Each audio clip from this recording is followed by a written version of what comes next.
Baik, sobat bincang nom, pada kesempatan kali ini kita akan ngobrol dengan salah satu bintang tamu yang wow begitu, teman-teman. Mari kita sambut bersama Ibu Rini Handayani. Selamat datang di podcast muda kami, Bincang Enom. Selamat datang juga, terima kasih. Jadi gitu Bu, namanya Bincang Enom gitu Bu. Bincang Enom, oke. Ya. Oke. Karena pemuda terus kita berbincang-bincang begitu Bu. Esensinya seperti itu. Oke, Bincang Enom. Hai Bincang Enom, oke. Begitu. Mantap. Ya, begitu. Saya penasaran sih Bu sebenarnya. Kok Ibu mbak boneka lucu itu biru itu? Apa itu Bu? Ini tuh boneka aku kasih nama Rain ya. Oh, namanya Rain. Namanya Rain. Iya. Rain itu bisa kayak hujan kedengerannya gitu kan. Dan itu teksturnya emang lembut banget. Terus aku suka gacha gitu. sih karena dia baik. Ya telinganya kan besar. Jadi sebenarnya filosofinya tuh kayak aku tertantang untuk jadi lebih banyak mendengar gitu. Terus matanya kan sipit nih tuh, sipit kecil apa sih kayak merem gitu ya. Iya. Jadi harapannya sih aku tuh nggak ngelihat orang tuh dari yang looknya kayak gimana gitu. Tapi lebih peka karena dengan belalainya ini kayak kepekaan atau ketajaman untuk ikut merasakan, berempati gitu. Dan ini pipinya nih merah-merah cute banget nih, kayak butuh ramah untuk bisa berbagi, sharing. Ya lucu lah dan lembut banget. Boleh nyoba ya. Tapi itu cuman tinggal satu, jadi nggak boleh dipek ya. Oh iya Bu, tenang. Pinjem aja. Ya iri ya yang di belakang ya. Iri kan? Ya gitulah. Iya lucu banget Bu, soft banget, gemoy banget. Gemoy. Ya, back to topik teman-teman. Maaf, selingan. Jadi begitu Bu. Jadi kemarin kan kami Bincang Enom ini sempat membicarakan, saya sama Hizkia itu sempat bingung tentang masa depan gitu loh Bu. Jadi kita udah wisuda nih, udah lulus kuliah, harusnya seneng dong, siap untuk menapaki masa depan yang gemilang gitu, segemilang cahaya lampu ini begitu harusnya. Tapi ternyata realitanya, kok gini ya begitu loh. Ekspektasi kita dengan experience kita, dengan pengalaman organisasi lah, dengan kita belajar IPK segini, dengan ilmu-ilmu terapan yang kita punya, kita bisa nge-play di perusahaan. Wah, anak ini oke juga gitu. Dapat panggilan cepat kerja, ternyata sampai saat ini juga belum bekerja Ibu gitu loh. Terus gimana ya, apa yang saya perbuat masih salah gitu? Apa yang salah sih Bu sebenarnya gitu? Bingung saya. Jadi maksudnya ini udah lulus kuliah. Iya. Nilai juga oke gitu ya. Iya, ya. betul. Terus kayak berasa pede banget nih habis wisuda tuh pasti udah dapat kerjaan yang keren gitu kan. Itu ekspektasinya kan. Iya, ekspektasinya. Bentar. Pekerjaan yang keren tuh di pikiran anak muda tuh kayak gimana sih? Mungkin banyak definisi ya Bu, tapi mungkin bagi saya kayak di korporat mungkin ya Bu ya. Jadi orang kantor banget gitu, pakai setelan mungkin ya Bu ya. Masuk ke gedung tinggi mungkin ya Bu ya. Kerja dari 9 to 5 kayak orang-orang di Jakarta gitu Bu. Ya gitu, idealis saya seperti itu gitu. Jadi mungkin ini mengakar ya Bu, jadi kayak wisuda senengnya cuma sehari toh, foto-foto, habis itu kayak oh iya ya habis ini harus mendaftar kerja nih, harus begini, kayak serasa beban skripsi udah lepas, ternyata masih ada tanggung jawab lagi yang harus diemban gitu. Ternyata itu masuk ke dunia nyata itu tadi. Iya, itu sih kadang yang perlu ditambahkan ya teman-teman pada saat masuk di masa-masa kuliah tuh sebenarnya ada hal lain juga yang perlu disiapkan selain menyelesaikan SKS, menyelesaikan semua tugas-tugas. Selain itu tuh ada juga satu tugas lain yang perlu juga dikenal gitu loh. Yaitu kayak mengenal dunia bekerja tuh seperti apa sih. Karena kadang-kadang setelah lulus kuliah baru start tuh untuk mengenal dunia kerja kayak gimana. Padahal sebagian besar kalau mimpinya bekerja yang di perusahaan gede gitu ya, mereka itu nggak ngelihat kayak oh ini fresh graduate yang wah cum laude kayak gitu.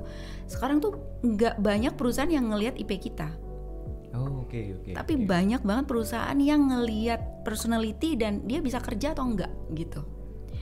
Jadi itu yang paling penting, nggak peduli nilai kamu berapa gitu ya, yang di ijazah kamu berapa, tapi perusahaan akan ngelihat kita bisa kerja nggak sih. Nah makanya perlu ngincer dulu nih bidang apa yang kalian pengen banget gitu. Jadi bidangnya nih yang perlu difikskan dulu nih. mau bidang apa, bekerja di bidang apa, itu perlu banget dimatengin gitu, Riven. Oh, baik. Karena kalau itu nggak dimatengin, kayak bingung-bingung aja. Oh, oke, aku mau pengen kerja di gedung tinggi dari jam 9 sampai jam 5 gitu kan. Begitu di dalam, kitanya nggak suka dengan kerjaan itu. Karena harus hitung data. Karena harus nyatetin sesuatu yang aduh, aku nggak suka model begini. Nah, itu fixin dulu deh. Mau kerjanya tuh model kayak gimana gitu. Gitu. Sebelumnya udah di manage nggak tuh? Kamu mau apa? Belum. Jadi malu sendiri ya gitu Bu. Ternyata ya memang bukan startnya bukan waktu kita wisuda ya Bu, bahkan sebelumnya ya, itu juga. sebelum bahkan kalau mau yang ideal banget ya, itu tuh mesti mulainya dari SMP deh. SMP Bu? Iya. Kan SMP kayaknya zaman saya nih Bu ya, masih suka ke warnet, main PS kayak gitu-gitu Bu. Jadi gini, akhirnya kalau SMP menikmati masa remaja ya, tanda kutip ya, menikmati masa remaja dengan oke, aku jalan, aku bareng sama teman-teman gitu ya. Sekarang pusing kan? Jadi itu betul. Bersenang-senang dahulu, menderita kemudian itu namanya gitu. Aduh, tidak. Tapi mestinya kan gini, menikmati masa remaja itu kayak gimana? Ya ketika kamu berjuang menyiapkan masa depan, itu nikmatnya remaja gitu. Giliran udah selesai kuliah, kamu udah ngerti mau apa. Gitu, kamu temukan kerjaan yang kamu suka, bikin happy. Karena konsep bekerja itu sebenarnya adalah melakukan sesuatu yang kita seneng gitu loh. Jadi kerja tuh berasa main tapi dapat duit, gimana dong? Gitu, mestinya gitu. Apapun ya bidangnya, asalkan kalian suka gitu. Berarti, nah ini menarik ini karena mungkin kebanyakan dari kita konsepnya adalah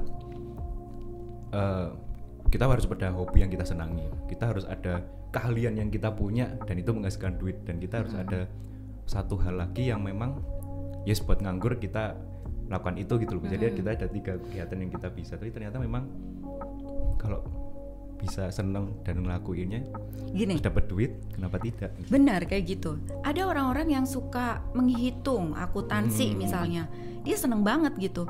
Tapi orang-orang seni untuk ngerjain itu dia nggak suka. Oh iya, paham ya? Yeah. Terus ada juga orang-orang yang masuk di kampus seni tapi sebenarnya bukan itu yang dia suka misalnya. Jadi meskipun pekerjaan dia berkaitan entertainment tapi sebenarnya dia nggak suka gitu. Nah itu kan juga nggak bahagia ya. Kalau ngelihat orang, kerjanya entertain enak ya, gini ya, wah depan kamera kayak gini enak ya. Tapi sebenarnya ada orang-orang yang nggak suka yang kayak begini gitu. Sukanya yang di balik layar, sukanya yang di belakang meja. Dia nggak happy dengan pekerjaan yang begini gitu. Nah itu juga bisa jadi penghalang orang bisa merasa bekerja yang menikmati banget gitu. Gitu sih sebenarnya. Jadi persoalannya ada pada satu nih, langsung aja ya Riven, persiapannya kurang. Gitu. Begitu. Persiapannya kurang karena kamu mau nembak mana tuh masih bingung. Begitu wisuda selesai, foto-foto selesai, habis itu sadar mau kemana ya. Nah harusnya pikiran betul. Mau kemana itu kalau aku bilang ya startnya dari SMP. Kamu mau apa hidupmu gitu. Kok SMP kenapa? Iya karena itu menentukan kamu mau SMA jurusan apa atau SMK gitu. Nah itu kan menentukan banget sebenarnya. Jadi nggak asal sekolah aja ya udah pokoknya aku SMA deh gitu. Nggak asal itu gitu. Tapi begitu selesai SMP dia karena ngerti mau kerja apa di masa depan, nah dia tahu tuh stepnya gitu Riven. Oh ini makanya ini ya Bu, sekarang kan marak namanya quarter life crisis gitu orang-orang. Ya karena memang kayak dasar di balik itu ya mereka kurang persiapan itu ya Bu. Kayak misal teman saya ambis nih di kuliah gitu, kayak duduk paling depan, terus semua kegiatan diikuti, dari intelijensi juga dia oke banget, sama dosen juga banyak diperhatikan karena nilainya tinggi. Tapi gitu dihadapkan dengan dunia pekerjaan, istilahnya di dunia yang realnya sekarang, ya bingung juga gitu loh. Ternyata memang ya gitu ya Bu. Karena beda banget antara dunia kuliah dengan dunia kerja. Itu beda banget. Kalau dunia kuliah masih lah ada ya gengnya teman-teman yang Ya. saling support.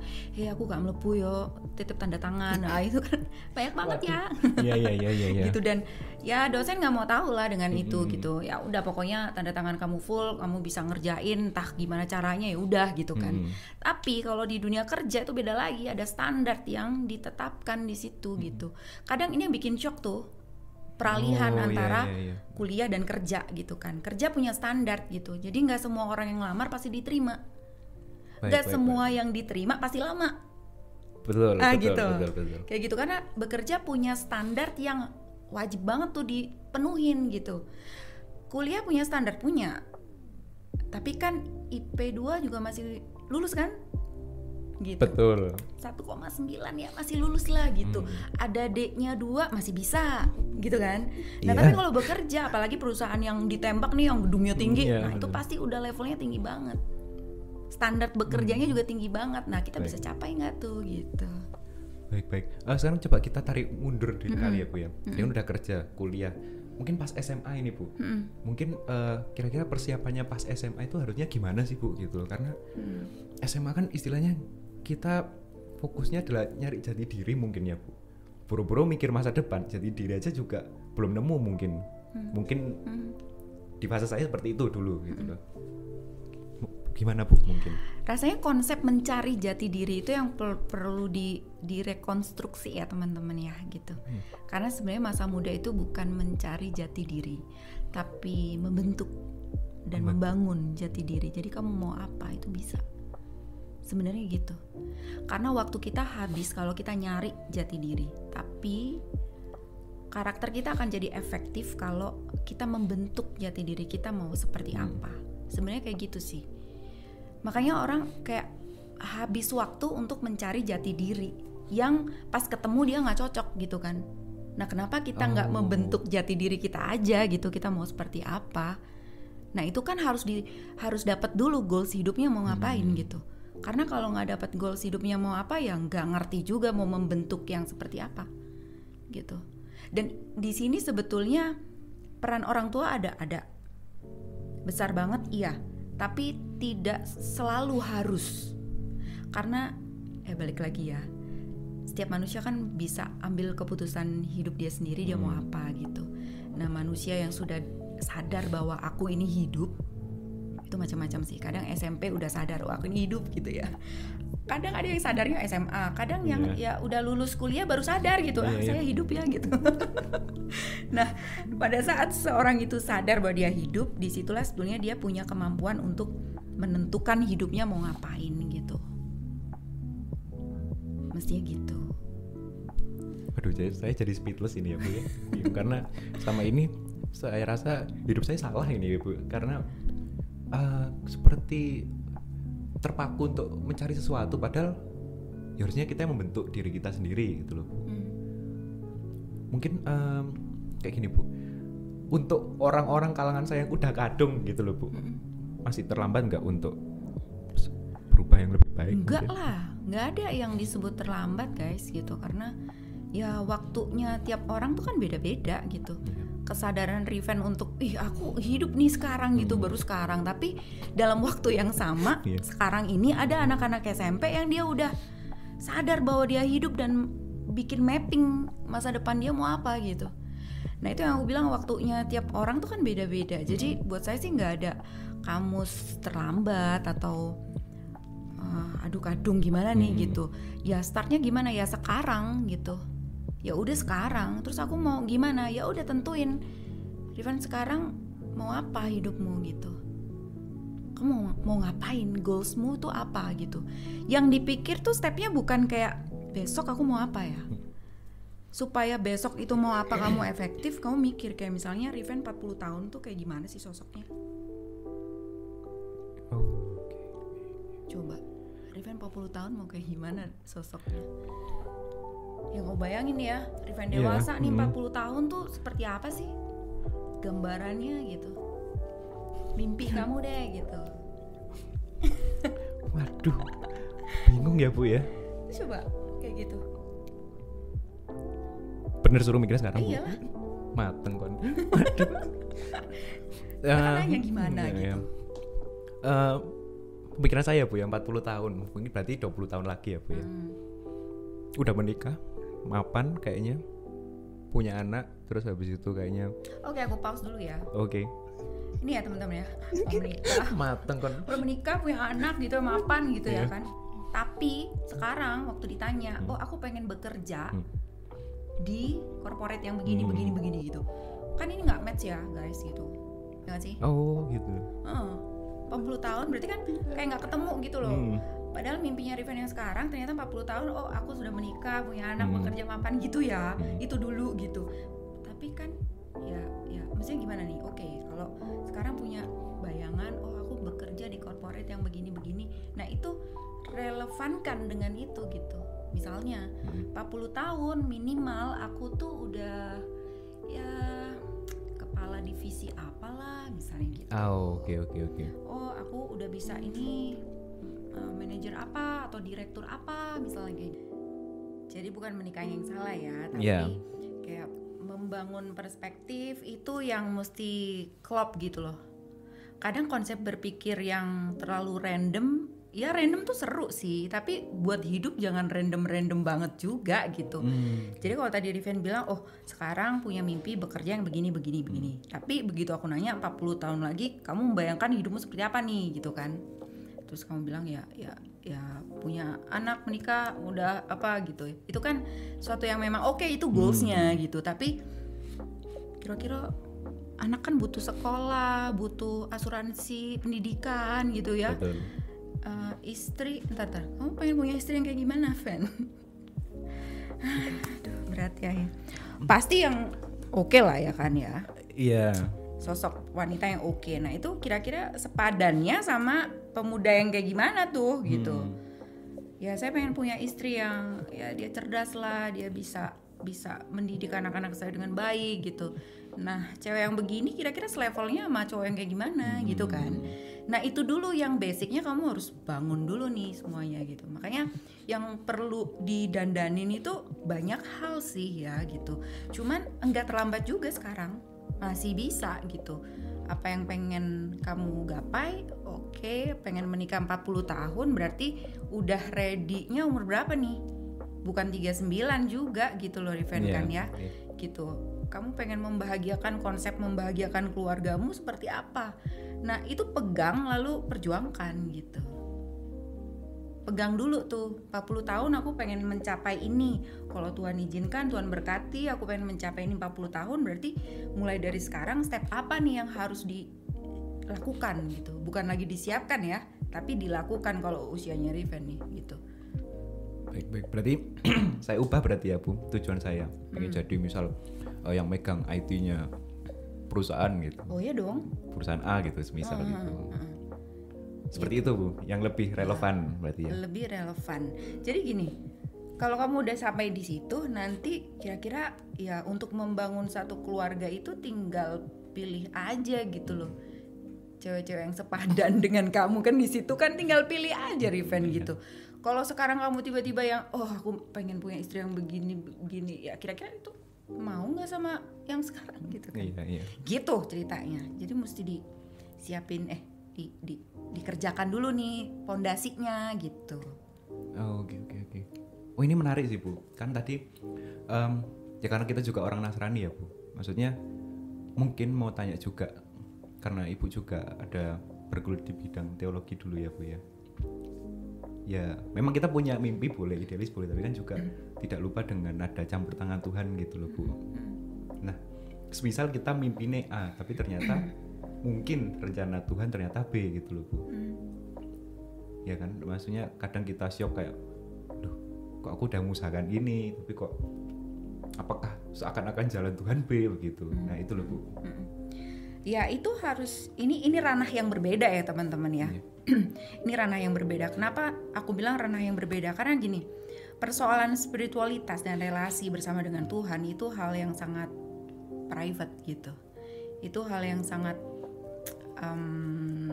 khas banget gitu. Nggak bisa kita sharing sama siapapun sebenarnya. Itu sesuatu yang sangat original tentang aku dan Tuhanku gitu. Nah sebetulnya ini nih yang mesti diberesin juga gitu. Gimana sih relasi kita sama Tuhan ya? Kalau bagian itu udah klop beres, maka apapun mimpi kita itu udah include tuh di situ. Berarti kita udah melibatkan Tuhan di dalamnya, kita udah hidup dengan iman kita kepada Kristus gitu ya. Itu tuh udah bukan waktunya lagi diajarin gitu loh, tapi itu udah ngeblend sama hidup kita gitu. Ya pasti itu campur tangan Tuhan pasti gitu. Cuman kadang agak ada sulit membedakannya antara ini mauku dan egoku dengan maunya Tuhan. Ntar giliran gagal dibilang Tuhan apa sih kehendakmu gitu ya. Padahal waktu memulai sesuatu ini urusan sama Tuhan belum beres gitu. Atau bahkan enggak melibatkan Tuhan dalam keputusan dia gitu. Giliran gagal dia merasa bahwa Tuhan apakah ini bukan rencanamu? Apa yang ingin langsung drama lah kan. Apa yang Tuhan ingin nah kayak ngono kan. Jadi itu beresin dulu relasi sama Tuhan itu ya akarnya sih itu. Jadi bukan lagi masuk dalam rumus gitu loh maksudnya. Kayak misalnya, rumus pertama adalah relasi dengan Tuhan, itu tuh nggak perlu lagi dibahas kalau udah di usia udah CD gitu loh ya. Mestinya ya, karena itu kan tanggung jawab. Makanya aku bilang tadi itu tuh soal yang sangat private gitu. Hubunganku sama Tuhanku tuh sesuatu yang sangat intim gitu loh.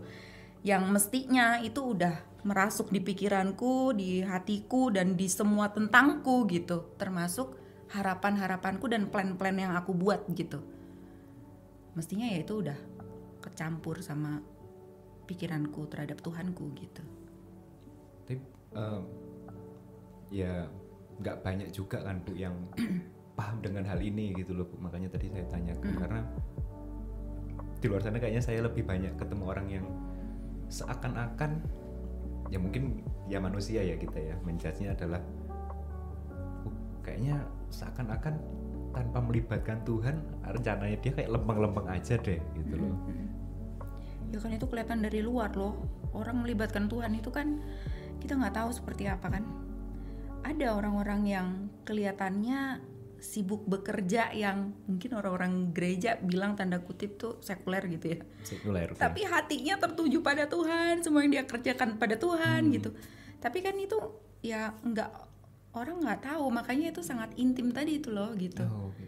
Jadi aku susah ya menjelaskan bagian ini karena memang itu relasi yang sangat pribadi antara kita dengan Tuhan, dan di situ terjadi komunikasi yang sangat khas yang bisa jadi mungkin orang nggak paham tentang itu gitu.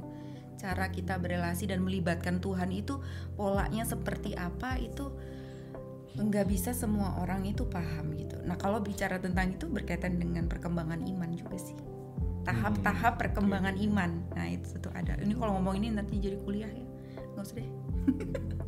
Nanti para teolog aja, saya cuma belajar sedikit tentang itu gitu. Baik. Ya. Kita balik lagi ya teman-teman. Maaf. Penasaran di bidang itu. Jadi gini Bu. Nah jadi kira-kira untuk kedepannya kayak dampaknya ya gimana ya Bu untuk kita misalnya hidup yang ya wis hidup ya wis kayak ya wis menikmati santuy kayak kan banyak gini saya menemui juga orang yang dia kayaknya udah enjoy di zona nyaman, ini udah bukan ngomong yang quarter life crisis lagi ya Bu ya. Tapi kayak ya wis dia nggak tahu merasa hidup apa enggak ya, saya juga nggak ngerti ya, tapi cuman kayak yes hidup wis ngene iku urip dinikmati aja santuy gitu Bu. Menurut Ibu bagaimana? Ya setiap orang boleh membangun prinsip hidup mereka masing-masing gitu. Setiap orang bebas untuk menentukan dia mau hidup dengan cara yang seperti apa gitu. Tetapi perlu juga dipahami bahwa setiap keputusan kehidupan itu ada impactnya masing-masing gitu, akan membawa dampak juga masing-masing. Nah kalau menurut hemat saya sih hidup itu nggak boleh yang ngalir aja. Hidup tuh nggak bisa yang ya udahlah nikmati apa yang ada gitu. Karena kalau cuman kayak begitu berasa kayak bersyukurnya tuh kurang greget gitu guys gitu. Bersyukurnya kurang greget. Ya, jadi kayak gini, ya udahlah gini aja gitu, biasanya kayak gini bisa kok, ya udahlah nikmati dulu, ya udahlah nanti juga pasti ada kesempatan gitu ya. Menurut saya itu bagian yang kayak bersyukurnya kurang greget karena hidup kita ini pemberian Tuhan yang wow banget nih, segala apa yang ada pada kita, apapun ini, itu tuh hal yang wow banget sebenarnya kita terima gitu. Sesuatu yang spektakuler loh buat kita gitu. Terus kalau kita meresponi kehidupan itu dengan ya udah gini aja cukup, itu berasa kayak kita nggak bersyukur yang greget gitu loh, nggak sepadan dengan wownya hidup yang Tuhan kasih sama kita gitu. Paham. Gitu. Jadi hidupnya tuh jangan yang biasa aja, ya mesti yang luar biasa karena kita ada sekarang ini. Itu sebuah kemurahan yang wow banget dari Tuhan gitu. Makanya kita ngejalani hidupnya juga mesti yang spektakuler juga, sesuai dengan kapasitas kita masing-masing nih spektakulernya gitu. Jadi jangan yang biasa aja karena ya gimana ya, hidup kita ini udah dianugerahkan, kalau dalam iman Kristen Tuhan Allah sudah memberikan penebusan gitu ya, memberikan kita banyak kesempatan untuk berpengalaman, untuk hidup tok aja. Itu tuh udah sesuatu yang luar biasa, spektakuler. Tapi kalau kemudian kita merespon hidup ini dengan lempeng aja gitu, kayak nggak sinkron gitu loh antara berkat Tuhan yang gede banget dengan cara kita merespon berkat itu yang biasa aja gitu. Kayak berasa itu nggak sebanding gitu loh, nggak sepadan lah gitu. Jadi mesti kayak gimana? Ya hidupnya mesti bersyukurnya yang banget gitu, bukan buat dilihat orang, tapi bersyukur yang banget itu ke dalam diri kita sendiri gitu. Lewat apa? Lewat cara kita menjalani kehidupan dan berjuang untuk sampai pada kehidupan yang penuh syukur yang sebenarnya. Ini agak susah nih, ini sangat filosofis nih, agak susah yang ini. Oke, aku ulang ya. Aduh berat ini ya, ini 3 jam, 4 jam, 5 jam. Tidak apa-apa Bu. Atau yang ringan aja ya? Atau yang ringan aja sih? Enggak, mungkin saya analogikan mungkin ya Bu. Mungkin saya dapat kayak Tuhan ngasih berkat, ngasih kapasitas orang manusia, dia Tuhan membuat manusia ini dengan kapasitas yang infinite misal. Lalu si manusia ini cuma menggunakan ya 100, 200. Iya. Sehingga kayak yang dia bisanya wow banget ternyata cuma dipakai istilahnya ujung jari gitu misalnya. Iya, bisa begitu. Padahal kalau bicara tentang memori aja nih ya, memori kalau sekarang kan udah 2 tera, 4 tera gitu ya. Nah, Tuhan tuh kasih kita tuh unlimited gitu loh. Masa kita cuman batasin kemampuan kita untuk punya daya juang yang lebih hanya karena ngerasa nggak mampu, nggak ada kesempatan gitu ya, kok nggak dapet gitu peluangnya. Berarti kan kalau kita nggak bisa sampai di situ, ya bikin dong plan yang lain gitu, berjuang yang lain yang apa nih gitu. Jangan juga nih ya teman-teman ya, kita udah ngerasanya berjuang sampai berdarah-darah gitu, padahal itu cuman pakai kapasitas kita aja masih gitu, kapasitas yang ya mungkin aku 4 tera deh gitu, itu aku optimalin 4 tera aja tuh gitu. Berarti itu berjuang nggak? Enggak, itu belum berjuang. Kalau berjuang itu adalah kita melakukan sesuatu lebih dari kapasitas kita, nah itu baru dibilang itu berjuang gitu. Nah, menjalani hidup tuh mestinya begitu menurut hemat saya ya gitu. Itu baru hidup gitu loh. Tapi kalau yang biasa aja tuh ya bunga begitu, yo PT yo ngono ya, koceng yo ngono loh. Tapi kalau manusia dengan hikmat, dengan bijaksana, dengan akal budi gitu ya, mestinya kan dia mampu berjuang. Apa itu yang disebut berjuang? Melakukan lebih dari kapasitas yang dia punya gitu. Dari mana konsep itu? Ketika Tuhan Yesus mati di kayu salib, pada saat ia menjadi sama dengan manusia, itu adalah penderitaan yang paling menderita yang Tuhan Yesus sudah ambil alih gitu. Itu berjuang gitu. Kan udah digambarkan sama Tuhan Yesus, itu berjuang gitu. Berarti sejatinya manusia itu adalah memperjuangkan kehidupannya. Maka disitulah ada damai sejahtera, disitulah ada syukur, disitulah ada menikmati hidup. Itu di situ gitu. Jadi menikmati hidup itu bukan yang ongkang-ongkang kaki, minum teh, oke baca, abis itu kaget, aku udah umur segini nggak ngapa-ngapain guys gitu. itu nggak menikmati hidup, itu menyia-nyiakan hidup. Coba deh pakai logika gitu, itu kan menyia-nyiakan hidup gitu. Ngapain aja kemarin-kemarin kan gitu. Tapi kalau semasa muda kita terus paham tentang berjuang itu apa, berjuang apa, maka pada saat lanjut usia kita menikmati buahnya gitu. Apa itu ya, buah pekerjaan kita, buah perjuangan kita gitu. Jadi lansianya nggak kerja, nggak yang susah payah gitu. Menikmatinya ya pas itu. Jadi jangan kebalik, masa remaja, masa mudanya menikmati hidup, begitu lansia aduh saya ngapain gitu ya. Iya betul. Wah sial, seharusnya saya ketemu Bu Rini lebih cepat ya. Enggak sial juga sih, karena itu tadi masing-masing orang punya waktunya gitu. Dan setiap waktu ketika itu dihayati sebagai bagian dari titik poin kita hidup bersama dengan Tuhan, itulah waktu yang terbaik. Baik. Oh mungkin gini Bu, di luar sana kan mungkin banyak juga yang mungkin kondisi mendengarkan podcast ini ya, mungkin lagi down juga, lagi sedih, mungkin masih kayak tertampar realita baru banget. Terus yang tadi kita obrolkan adalah kita siap untuk maju, siap untuk melangkah gitu. Tapi sedangkan ya banyak juga pemuda-pemuda di luar sana yang masih terperosok, jangan maju lah, jatuh gitu loh. Yeah. Nah, misalnya ada mungkin kalimat nggak buat biar bisa istilahnya membangunkan mereka lagi gitu loh Bu, biar bisa semangat lagi gitu loh. Gini teman-teman, hidup ini emang nggak selalu enak gitu. Tapi kadang kita lupa menyiapkan sesuatu yang nggak enak itu sebelumnya gitu. Banyak di antara kita yang punya effort besar banget untuk menyiapkan sesuatu yang menyenangkan. Misalnya nyiapin pesta ulang tahun gitu ya, nyiapin pre-wedding gitu, nyiapin wedding kayak gimana konsepnya, wisuda kayak gimana, kayak gitu-gitu. Tapi kita lupa bahwa dalam kehidupan ini pasti ada hal-hal yang gak sesuai dengan maunya kita. Nah ini juga perlu space dalam diri kita sendiri, dalam mental kita juga untuk nyiapin ketika aku menghadapi sesuatu yang aku gak suka atau gak sesuai dengan mauku, apa yang harus aku lakukan. Itu juga mesti jadi bagian yang sempat kita pikirin deh gitu, setidaknya itu.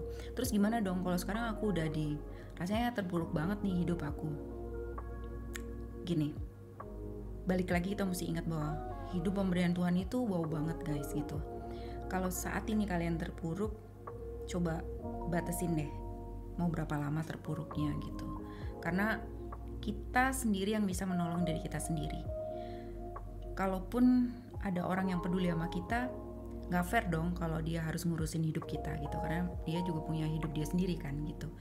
Jadi apapun kondisinya, kita bisa berdiri dengan kaki kita sendiri, karena Tuhan udah berkati kita tuh luar biasa, sempurna seperti gambar Allah. Pakai itu, batasin berapa lama kamu mau sedih, dan buat pemetaan ulang hidupmu mau apa, dan mulai lagi. Dan masa transisi itu pasti gak enak, siapin aja mental kamu, itu gak enak, tapi percaya deh, beberapa waktu itu akan menjadi sesuatu yang kamu lihat hal yang berbeda dari dirimu sendiri. Jadi kalau kalian saat ini sedang terpuruk, aku bisa paham, dan itu emang gak enak banget. Tapi kamu harus ngerti bahwa hidupmu itu dikasih Tuhan dengan luar biasa. Apapun kondisinya, kamu gak bisa bergantung sama siapapun, tapi kita bisa berdiri dengan kaki kita sendiri. Batasin sedihmu mau sampai berapa lama, dan jangan terlalu lama, karena waktu ini terus berjalan. Yuk, kamu bisa berdiri lagi, tata lagi masa depanmu mau apa, buat plan A, plan B, plan C, libatkan Tuhan di situ, dan berjuanglah. Berjuang artinya kamu melakukan sesuatu yang lebih dari kapasitas yang kamu punya, itu baru berjuang.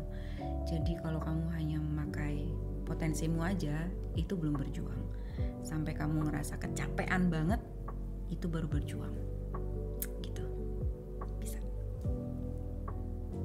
Wah, ini menarik teman-teman ya. Maksudnya bukan kita nggak boleh bersedih.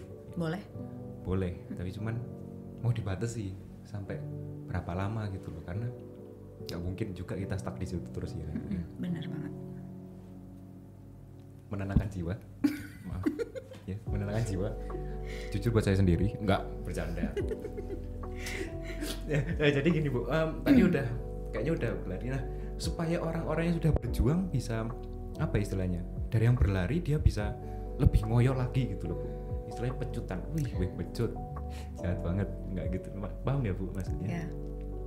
Ada kata-kata juga. Gini, kadang-kadang orang nggak perlu tahu bahwa kita lari. Oke. Orang nggak perlu ngebaca gestur kita sampai ngos-ngosan gitu. Tapi yang paling penting adalah kita paham bahwa kita tuh sekarang lagi berjuang gitu.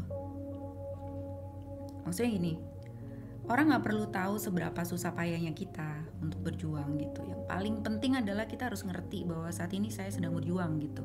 Itu yang paling penting gitu.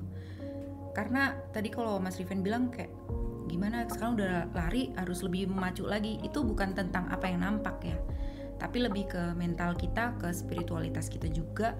Gimana kita bisa memacu diri kita sendiri untuk tiap hari tuh mesti ada hal-hal yang spektakuler yang kita kerjakan gitu. Jadi nggak ngelewatin waktu begitu aja. Tapi gimana ya caranya kayak begitu cuman kelihatannya santai gitu. Kelihatannya bukan orang yang stres banget gitu, tetap happy, tetap bisa merasakan ya bernafas dengan ritme yang asik gitu ya, paham ya guys ya. Jadi nggak aduh sok sibuk banget wong iki, nggak asik kalau kayak gitu. Jadi sibuknya kita itu ya buat kita sendiri gitu. Pada saat kita ada bersama dengan lingkungan sosial kita ya kita bisa ngeblend di situ gitu. Kadang kebalik sih, orang kelihatan sibuk tapi nggak produktif sebenarnya, nggak ngelakuin apa-apa gitu. Nah gimana ya caranya supaya kita kelihatan tetap tenang, santai, tapi tiba-tiba bisa menghasilkan karya sesuatu, bisa produktif gitu kan. Jadi gini, kita berjuang sampai pada akhirnya orang bengong, kok bisa begini dia ya, perasaan dia kemarin masih kayak gitu deh gitu. Ya itu sih. Menarik ya. Nah itu sangunya harus banyak, bukan cuman kuliah aja gitu. Nggak cukup kuliah aja, jadi ya harus tahu tentang banyak hal. Dan bicara tentang bekal ya, kita perlu banget ngobrol dengan orang-orang yang kapasitasnya itu jauh di atas kita. Kadang anak muda suka nongkrong-nongkrong itu kan ya sesama anak muda ya. Iya betul. Cuma bayangin deh, anak muda nih sama-sama lagi nyari kerja, lagi galau, ketemu. Kira-kira jatuhnya jadi apa gitu. Ya merana berdua, bertiga, berempat, terus gak ada solusi guys gitu. Jadi coba deh buka wawasan, buka lingkungan sosial gitu ya, ngobrolnya sama orang-orang yang jauh kapasitasnya di atas kita gitu. Dengerin deh, coba sih orang bekerja tuh seperti apa sih, bekerja profesional tuh yang seperti apa sih, suka dukanya apa sih, kok bisa ke situ tuh gimana sih ceritanya gitu, untuk mempertahankan pekerjaan itu gimana sih gitu. Jadi mesti memperluas lingkungan sosial itu, maksudnya begitu, bukan banyakin jumlah teman ya gitu, bukan banyakin deret teman atau followers gitu, bukan, tapi membuka lingkungan sosial itu kita belajar dengan orang-orang yang kapasitasnya jauh lebih tinggi dari kita gitu, untuk kita belajar dari dia gitu. Sampai di situ tuh nggak semudah yang kita lihat loh gitu. Wah ini baru sih Bu, karena pandangan anak di usia kami kayak carilah koneksi seluas-luasnya gitu kan Bu ya. Tapi kita nangkepnya cari teman sebanyak-banyaknya mungkin ya. Nah, tapi tanpa memfilter itu tadi gitu. Tanpa sadar akhirnya ketemu yang senasib. Dan kita cenderung cocok dengan orang yang senasib dengan kita ya Bu ya gitu loh. Jadi kayak ya kan menangis bersama gitu kan, meratap bersama, ngobrol sana sini akhirnya tanpa solusi juga gitu.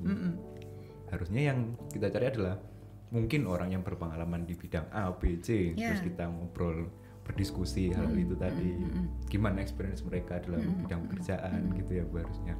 Dan usilnya pikiran kita tuh mesti usil gitu menurut saya ya. Kayak misalnya tadi, Mas Riven pengen bekerja di gedung yang tinggi banget gitu ya. Usilnya itu pas bengong tuh mikir gini, aku aja pengen bekerja di gedung yang tinggi itu ya, yang punya siapa ya gitu. Usilnya yang punya siapa ya, kayak gitu kungsian gak sih? Siapa saham gimana ya punya itu gitu. Itu tuh pikiran-pikiran usil yang produktif gitu. Jadi overthinkingnya itu positif gitu loh. Jadi overthinking tuh boleh gitu. Tapi overthinkingnya yang dipakai untuk memacu lagi tuh energi kita supaya bisa berjuang gitu. Jadi overthinkingnya nggak yang alah nasib nggak diterima di sini, nggak diterima di sana gitu kan. Itu overthinking yang nggak produktif gitu sebenarnya. Jadi overthinking boleh nggak boleh, tapi kasih sesuatu yang usil yang itu bisa memacu produktivitas kita gitu. Gimana ya cara punya gedung kayak gitu ya gitu. Siapa yang punya ya? Kok bisa dia begitu ya? Itu kan pikiran-pikiran usil tapi bisa memacu adrenalin kita untuk berjuang gitu. Jadi meratap pun harus dipilih, meratap yang keren, eksklusif tuh gimana? Overthinking yang produktif ya. Overthinking yang produktif tuh gimana gitu. Gitu teman-teman yang suka hobinya story, close friend, latar belakang hitam, pakai lagu ada liriknya. Stop teman-teman. Boleh banget. Itu boleh. Boleh. Jadi oke. Close friend ya. Layar hitam, tulisannya kecil gitu ya. Begitu di screenshot, di zoom tulisannya adalah gimana caranya aku punya gedung bertingkat sampai 120 tingkat. Gitu. Overthinking kan, orang dikira nih kenapa digalau kenapa gitu kan. Boleh, itu boleh banget kayak gitu. Jadi ngajarin netizen bahwa overthinking tuh boleh ya. Besokannya ya udah aku bangun cepet-cepet, oke aku buka peluang. Gitu. Tapi kalau overthinking yang udah belakangnya hitam, tulisan kecil gitu ya, kecil banget terus merana guys, wis merana udah besoknya gitu. Aduh. Gitu. Menarik Bu. Ya, rekonstruksi lagi overthinkingnya ya guys ya. Oh, sekarang saya jadi muncul pertanyaan gitu Bu. Tadi kan kita udah lari kayak hustle gitu. Terus mungkin teman-teman juga tanya, kalau gitu kita kapan istirahatnya gitu Bu? Kapan kita kayak ya udah duduk dulu, ambil nafas, mengumpulkan energi dulu. Ya itunya kapan Bu? Akhirnya? Ya, kalau buat saya sih istirahat itu adalah ketika kita menikmati apa yang kita perjuangkan. Itu adalah waktu yang paling nikmat gitu. Waktu yang me time banget itu adalah pada saat menikmati detik-detik apa yang kita perjuangkan gitu. Itu istirahat. Jadi konsep istirahatnya juga beda antara orang yang punya mindset sukses dan mindset yang B aja gitu. Orang bertanya, kamu gimana istirahatnya gimana, liburannya gimana gitu kan. Tapi buat orang-orang yang produktif itu istirahat itu adalah pada saat dia menikmati pekerjaan dia. Itu waktu yang paling relax. Dan dia gak akan bertanya kapan waktunya buat healing. Karena healingnya adalah pada saat dia produktif. Dan healing yang benar-benar adalah paling banter tidur. Udah di rumah, coba amatin deh. Makanya ketemu sama orang-orang sukses, pola hidup mereka gimana gitu. Pola yang sebenarnya ya, bukan yang di Instagram ya. Pola hidup dia yang sebenarnya gitu. Mungkin di Instagram dia pergi ke sana ke sini, tapi di balik itu tahu nggak bahwa dia bekerja dengan sangat keras. Selalu nggak ditampakkan ya. Iyalah, gitu. Makanya perlu deket-deket sama orang-orang yang jauh kapasitasnya di atas kita untuk bisa belajar tentang daya juang mereka tuh gimana sampai di posisi itu gitu. Bukan cari tahu gimana gaya hidupnya yang sekarang, tapi gimana sih perjuangan dia bisa sampai di level itu yang harus dipelajarin tuh. Daya juangnya dia tuh kayak gimana gitu, bukan hasil jadinya yang kita mau ikutin kan. Ya kita berjuangnya masih kicik-kicik, tapi hidupnya mau yang kayak begitu kan dia nggak kompet jomplang guys gitu. Saya sudah merasa kayak tertampar di sini ya, pipi saya udah merah ini. Ya, Mas Daniel di belakang layar sudah terlihat merah ya ini ya. Ya memang sungguh menggugah pemikiran sekali narasumber dari Ibu Rini. Narasumber. Maaf, aku ngomong apa sih? Ya gitu Bu. Best friend lah, bestie. Ya gitu Bu. Mungkin ada kalimat-kalimat terakhir gitu Bu sebelum kita menutup podcast. Tadi udah lengkap nih kayaknya dari yang terpuruk terus jadi bangun terus berlari terus mungkin ada yang tanya istirahatnya kapan. Kayaknya udah lengkap gitu Bu runtutannya. Atau Ibu mau nambahin lagi? Nggak sih, tentang bekerja kan ini isunya. Ya. Teman-teman kalau bekerja itu jangan buat siapa-siapa. Bekerja buat dirimu sendiri.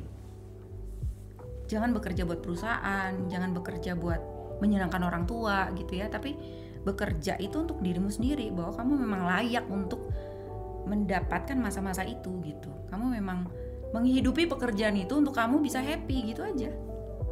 Happy itu apa di dalamnya, ya penuh rasa syukur gitu, bisa kasih persembahan banyak gitu, itu kan happy banget kan gitu. Bekerja untuk diri sendiri itu begitu gitu. Jadi ntar kapan-kapan QR-nya jadi digitnya banyak gitu kan. Itu mimpi banget tuh, mimpi banget gitu. Sumbangan minta, oh gereja butuh ini gitu. Ya kurangnya berapa? Oh oke. Waduh luar biasa nggak tuh? Gitu mestinya. Ya. Bekerja untuk diri sendiri ya guys ya. Jangan mau bekerja untuk orang lain, buatmu sendiri, biar bahagia. Baik. Untuk sendiri itu di dalamnya ada Tuhan ya. Iya. Ya itu tadi. Sangat tergugah jiwa saya sekarang.